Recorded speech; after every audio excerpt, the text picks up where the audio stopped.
I'm with Fightville director Michael Tucker. Michael, first of all, congratulations on a very well-made documentary on the world of mixed martial arts. And on your past resume, you've had mostly documentaries on war, or if not all of them, How to Fold a Flag. I think you won an Independent Spirit Award for, was it Gunner Palace or The Prisoner? So how did you come across wanting to do a film on mixed martial arts? Well, we kind of fell by accident into the world. Do you want to go down there? That was one that I ended up finding.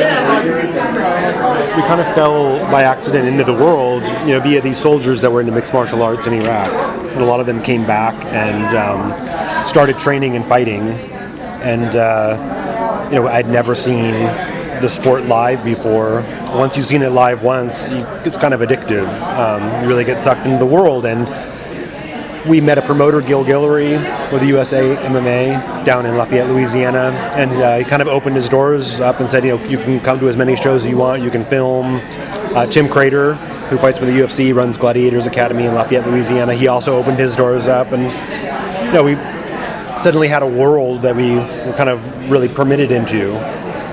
And now, did that fall in your hands, the location, from just like looking for different areas? Were there other areas you were interested in first, and then it just kind of worked out with Louisiana and getting Tim Crater and Dustin Poirier? How did you come across the fighters? Was it strictly just from that, or were you looking at other locations first?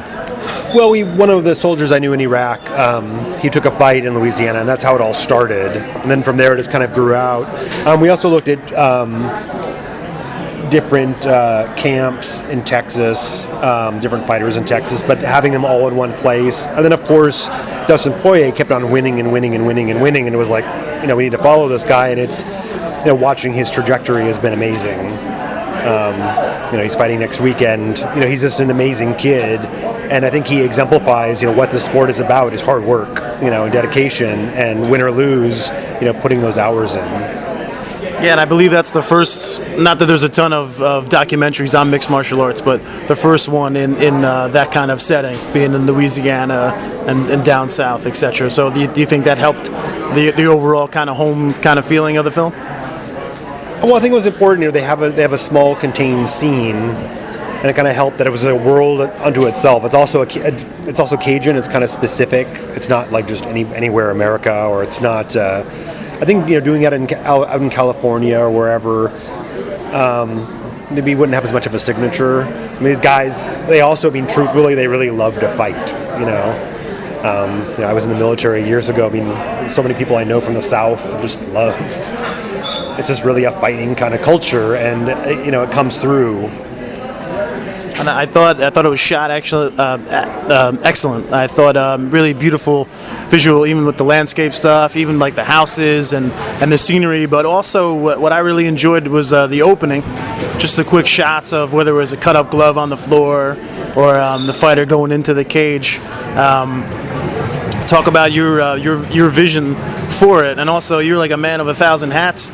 I know you've edited and you've shot, so talk about all your many hats you wear as far as not just shooting but directing and the overall theme for the vision of the movie. Well, I think the most important thing for the audience, especially the audience that doesn't know MMA, is to get that sense of what does it mean to walk into this cage? What's the energy in a stadium as you walk in there, and to capture people's fear and also capture their triumph, and also to capture those losses in a way that's visceral, that you feel it. You really feel it, win or lose. And again, all of our films we make on a fairly with a very, very small crew. This is something that I kind of stupidly decided to shoot by myself. It's a really hard thing to shoot accurately and well. But again, we had the cooperation of a promoter. It was kind of like, it was a very unique looking setting, these rodeo arenas. It was beautiful. So that was all helpful. And Gil seemed very charismatic as a promoter. He seemed like great presence in the movie. Yeah, Gil's, a fantastic character, and a great person. And, as far as promoters go, probably one of the more honest ones out there, just someone who wants to, help fighters out, and give them a shot and, help guide their careers a little bit. And, and also really believes in amateur fighting, which is really important, to create that basis, for the sport to grow.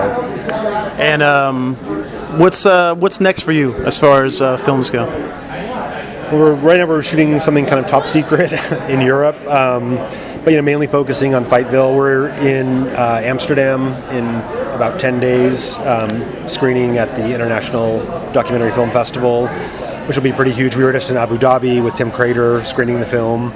So it's been great to show it around the world, and we'll be back here opening the film in New York in late February or early March. Excellent. Now, your background on the film, how did you get started? What are your big influences? I'm a high school dropout that likes movies, so hey, thank you so much for coming. Appreciate it.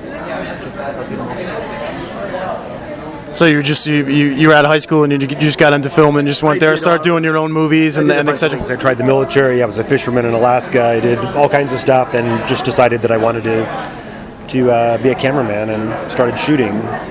And 20 years later, it's kind of worked out. So. All right, well, fantastic film. Obviously, we'll promote it on my show, get more people to see it, and best of luck in the future, Michael. Appreciate it.